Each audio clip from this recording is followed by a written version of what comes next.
하박국이 하나님께 질문을 하고 있어요. 왜 하나님은 선민 이스라엘의 타락을 방치하시는가? 선민 안에 악한 자들이 의로운 자를 핍박하는 것을 하나님은 왜 내버려 두시는가? 거기에 대해서 하나님께서 내가 한 가지 일을 행할 것이다. 너희가 놀라고 놀랄 것이다. 그런데 알고 봤더니 그 한 가지 일이 바벨론을 들어서 심판하시겠다는 거죠. 그래서 하박국의 고민이 더 깊어졌어요. 두 번째로 하나님께 묻습니다. 어떻게 선민보다 더 패역한 바벨론을 들어서 하나님의 선민을 심판하려 하십니까? 우리가 부패하고 타락해서도 그래도 우리는 하나님의 선택받은 민족이고 저 바벨론보다는 낫지 않습니까? 그런데 저 악한 바벨론을 들어서 우리를 치려고 하십니까? 그때에 하나님께서 응답하시죠. 종말이 속히 이르겠고 결코 거짓되지 않을 것이다. 지체되지 아니하고 반드시 임할 것이다. 그때에 악인은 결국 심판을 받는 것이다. 그것이 이방인이든 선민이든 악인은 반드시 심판받는다. 이렇게 이제 대답하신 거예요. 사실 이 하나님의 대답을 듣고 하박국의 마음이 시원하지는 않았을 겁니다.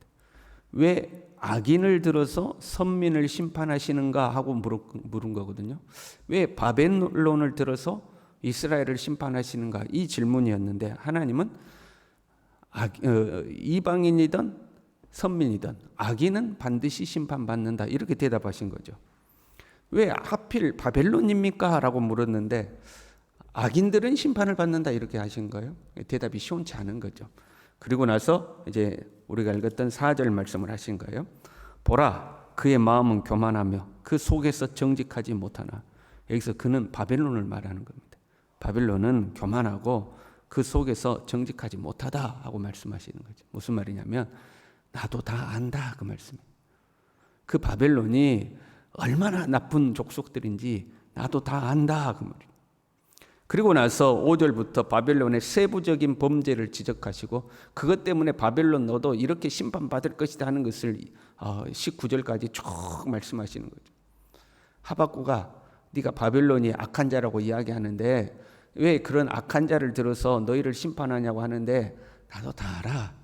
바벨론이 이렇게 나쁘다는 것을 나도 다 안다 하시는 거죠. 하나님이 모르고 하시는 일이 아닌 거죠. 우리가 신앙생활하면서 간혹 하나님에 대해서 의문이 생길 때가 있죠. 왜 하나님은 이렇게 하시지? 불경스러운 표현이지만 내가 만약 하나님이라면 이렇게 할 것 같은데, 내가 만약 하나님이라면 저 사람은 축복하고 저 사람은 심판할 것 같은데 왜 하나님은 이렇게 하시지? 우리가 의문을 가질 때가 있잖아요. 그때 하나님이 뭐라고 이야기하세요? 나도 다 안다 하시는 거죠. 나도 다 안다. 우리가 간혹 잊어버리는 것이요, 하나님의 지혜와 하나님의 선하심과 하나님의 사랑을 잊어버릴 때가 있죠. 하나님은 우리보다 뛰어난 지혜를 가지고 계시는 분이죠. 하나님은 그 지혜로 계획을 세우시는 분이죠. 하나님의 모든 계획은 하나님의 사랑으로부터 나온 것이고 그렇기 때문에 하나님의 모든 계획은 결탄코 선한 것이죠. 하나님은 그 지혜와 사랑과 선하심으로 계획하고 진행해 가는데 우리는 그것에 의문을 가질 때가 있는 거죠. 하나님은 왜 이렇게 하시지 하는 거죠. 그럼에도 불구하고 하나님의 선하심과 지혜로우심과 사랑을 믿는 것, 그것이 이제 믿음인 거죠. 네가 보기에는 이해가 안 되고 네가 보기에는 어떻게 저런 악한 자를 통해서 일하시는가 싶지만 그럼에도 불구하고 하나님의 선하심을 믿는 것, 하나님의 사랑과 지혜를 믿는 것, 그것이 믿음이죠. 그래서 그 다음 말씀이 의인은 그의 믿음으로 말미암아 살리라 이렇게 돼요. 나도 다 안다.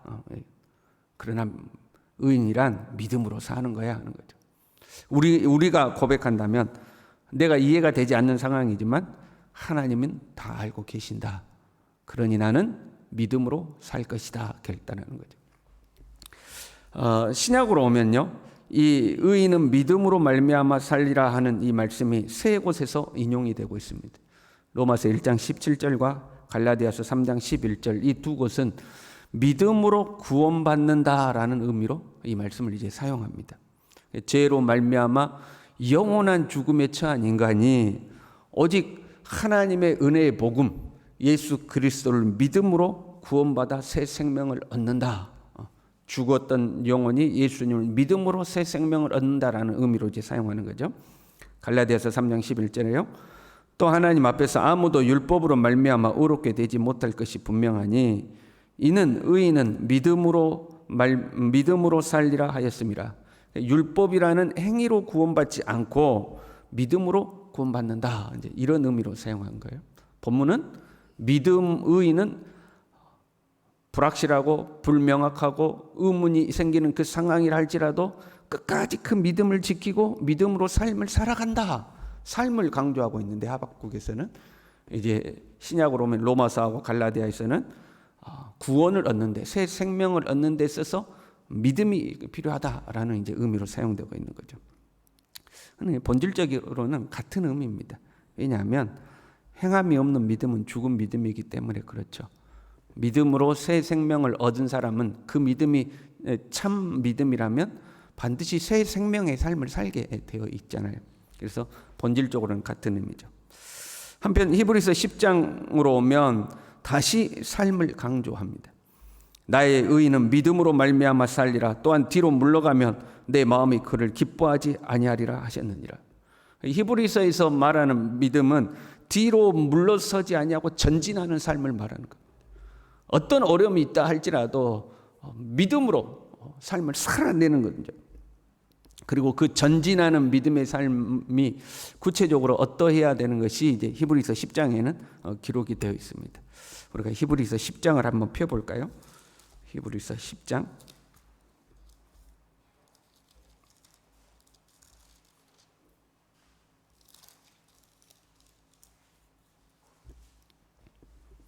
히브리서 10장을 펴고 보셔도 되고 들으셔도 되고요.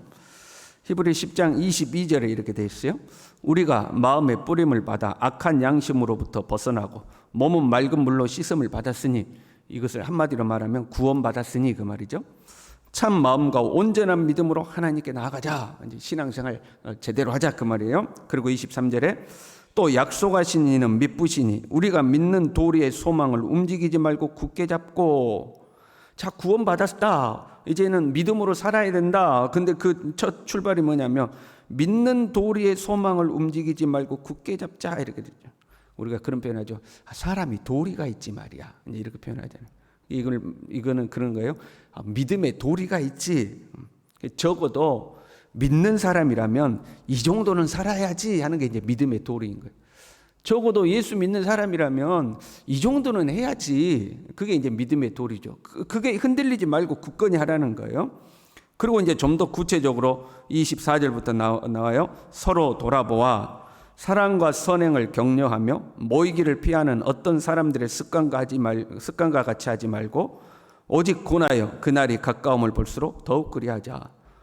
믿음의 도리로 사는 것이 그렇게 어려운 게 아니에요. 서로 돌아보고 사랑과 선행을 격려하고 모이기에 힘쓰고, 이것이 믿음의 도리인 거예요. 가장 적어도 믿는 사람이라면 이 정도는 해야지 하는 거예요. 서로 돌아보고 사랑과 선행을 격려하고 모이기에 힘쓰고. 여러분 어렵지 않은 거잖아요. 이 정도는 하고 살아야 된다는 거예요. 그리고 나서 26절에서 31절까지는 믿음을 저버리면 하나님의 심판이 있다는 거예요.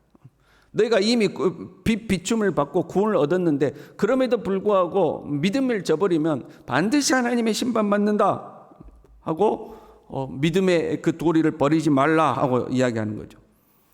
그리고 나서 32절에 이렇게 되어 있어요. 전날에 너희가 빛을 받은 후에, 빛을 받았다는 것은 구원받았다는 것을 다른 표현이에요. 고난의 큰 싸움을 견뎌낸 것을 생각하라. 무슨 말이에요? 고난이 찾아와도 믿음을 저버리지 말라는 거예요. 평소에는 평안할 때는 믿음의 도리를 다하고 살아라. 서로 돌아보고 사랑과 선행을 격려하고 모이게 힘쓰고, 그러다가 고난이 찾아온다 할지라도 그 믿음을 저버리지 말아라 하는 거죠. 33절부터요. 혹은 비방과 환난으로서 사람에게 구경거리가 되고, 이제 이런 고난이 찾아온 거예요. 안 믿는 사람이 우리를 비방하고 마치 구경거리가 된 것처럼 저거 봐라, 이제 이런 상황이 되는 거죠. 혹은 이런 형편에 있는 자들과 사귀는 자가 되고, 내가 직접적인 당사자가 아니더라도 우리 성도 중에 그런 자가 생긴다는 거죠. 사람들이 비방하고 조롱하는데 우리는 한 성도로서 교제하는 거 아니에요? 너희가 갇힌 자를 동정하고 너희 소유를 빼앗기는 것도 기쁘게 당한 것은, 그 고난을 기쁘게 받아들인 것은 더 낫고 영구한 소유가 있는 줄 알미라. 고난이 찾아와도 믿음을 저버리지 않고 견뎌내야 되는 이유가 어디에 있느냐? 더 낫고 영구한 소유, 영원한 하나님의 나라가 있기 때문이다.